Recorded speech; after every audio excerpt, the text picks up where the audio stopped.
नमस्कार। डॉक्टर वंदना रस्तोगी द्वारा संस्कृत विषय के इस ई व्याख्यान में आप सबका स्वागत है। आज के व्याख्यान में महाकवि कालिदास द्वारा विरचित महाकाव्य कुमार संभव के विषय में हम चर्चा कर रहे हैं। ये तो सुविदित है कि कविकुल गुरु कालिदास कृत श्रव्य काव्यों के अंतर्गत 2 महाकाव्य हैं और 2 लघु काव्य हैं। महाकाव्य द्वय में से प्रथम महाकाव्य है कुमार संभवम, जो शिव पार्वती के विवाह, कुमार कार्तिकेय के जन्म और कुमार द्वारा तारकासुर की वध की कथा पर आधारित है। इस महाकाव्य के नामकरण की व्याख्या इस प्रकार की जा सकती है: कुमारस्य कार्तिकेयस्य संभवः, कुमार संभवः, कुमार संभवः वर्णितः यस्मिन् काव्ये तत् कुमार संभवम्।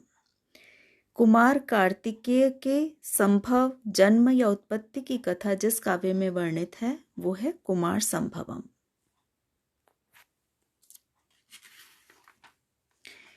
ये महाकाव्य 17 सर्गों से युक्त है।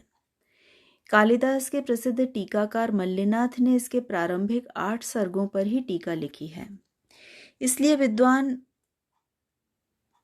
का एक वर्ग ये मानता है कि शेष 9 सर्ग कालिदास द्वारा प्रणीत नहीं हैं।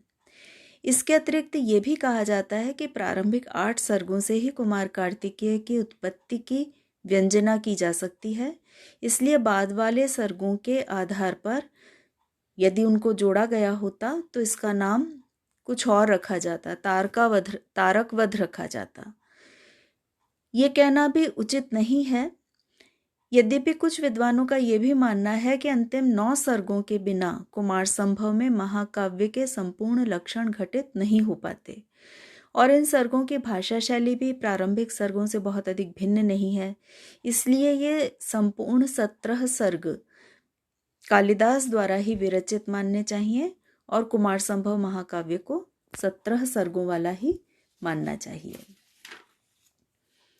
यहाँ हम ये देखते हैं कि विद्वानों ने यह अनुमान किया है कि मूल कुमार संभव 8 सर्गों में ही लिखा गया होगा। कालिदास को इसी रूप में लिखना अभीष्ट रहा होगा, क्योंकि तारकासुर का वध करने के लिए जिन कुमार कार्तिकेय की उत्पत्ति को आधार बनाकर यह काव्य लिखा गया है, उन कुमार के जन्म की भूमिका प्रारंभिक 8 सर्गों के द्वारा ही प्रस्तुत कर दी गई है।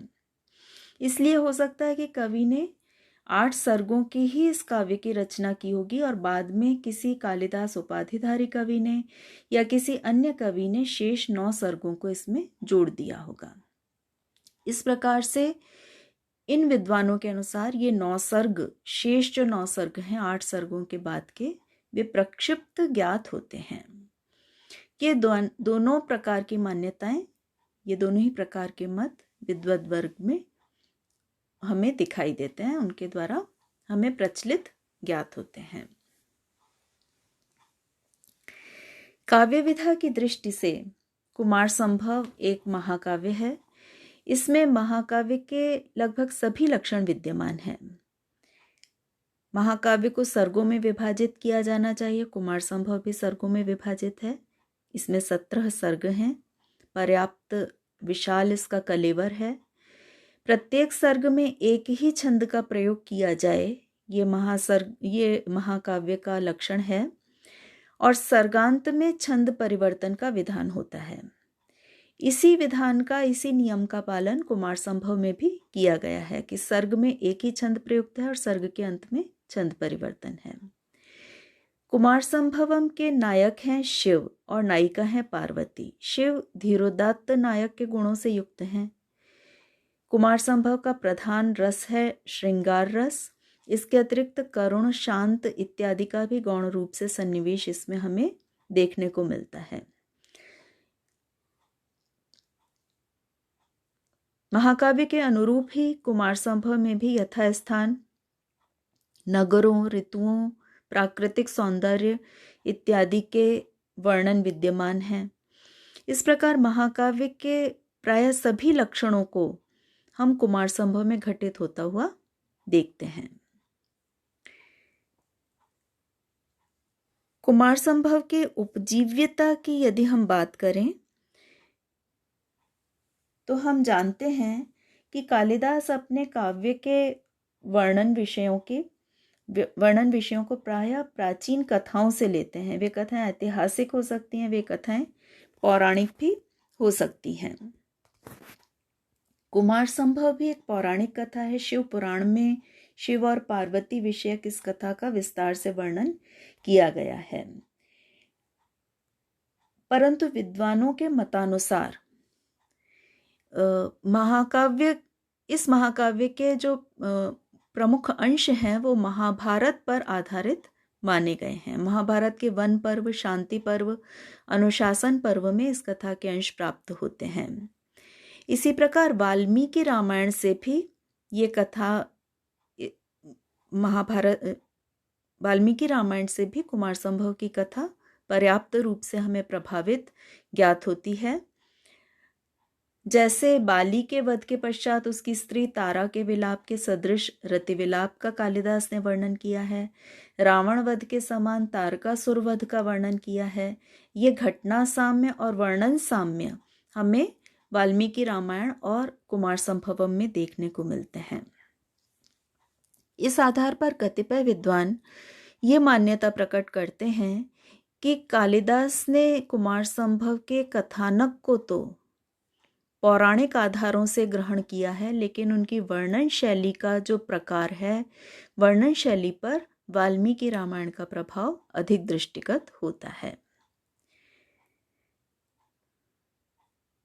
इसकी कथा वस्तु पर यदि हम दृष्टिपात करें विद्यार्थियों, तो हम देखते हैं कि 17 सर्गों वाले इस महाकाव्य का प्रारंभ